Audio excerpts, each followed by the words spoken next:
Latest news update కోసం మా channel ని లైక్, షేర్, సబ్స్క్రైబ్ చేయండి. రాజకీయ నాయకుల పిల్లలు గవర్నమెంటు స్కూల్లో చదివించాలని ధర్నాలు చేస్తే బాగుంటుంది. ఈ చైతన్యం అక్కడ మొదలవ్వాలి. ఎల్లమ్మతండ ప్రజలు ప్రైవేట్ స్కూల్ బస్సులను ఆపుతున్న దృశ్యాలు చూస్తున్నాం. పిల్లలు మొత్తం గవర్నమెంట్ స్కూల్లోనే చదివించాలి, ప్రభుత్వ పథకాలు వస్తున్నటువంటి ఒక ప్రభుత్వ స్కూల్లోనే చదివించాలని చెప్పేసి వాళ్ళందరూ కోరుతున్న దృశ్యం ఎల్లమ్మతండలో చూస్తున్నాం.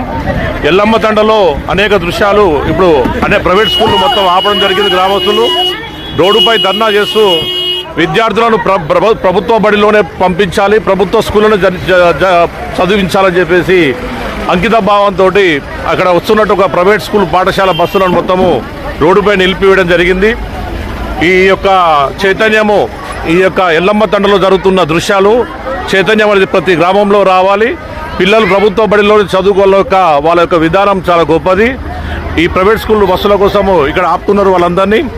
ఇక్కడ స్కూల్ బస్సులు మొత్తం గవర్నమెంట్ స్కూల్లో చదువుకోవాలని చెప్పేసి గవర్నమెంట్లోనే ఉండాలి పిల్లలు మొత్తం అని ఎల్లమ్మతండ గ్రామ ప్రజలందరూ కోరుకుంటూ రోడ్డు మీదకి వచ్చి ప్రైవేట్ వ్యవస్థను ఆపి మా పాఠశాల మా ప్రభుత్వ బడిలోనే చదువుకోవాలని చెప్పేసి కోరడం అనేది ఎల్లమ్మతండ ప్రజలకే సాధ్యమైంది. ఇదే విషయము ప్రతి గ్రామంలో ఉన్న ప్రజలు ఆలోచన చేసి ప్రభుత్వ బడిలోనే పాఠశాలను చేర్పించాలని వారు కోరుతున్నారు.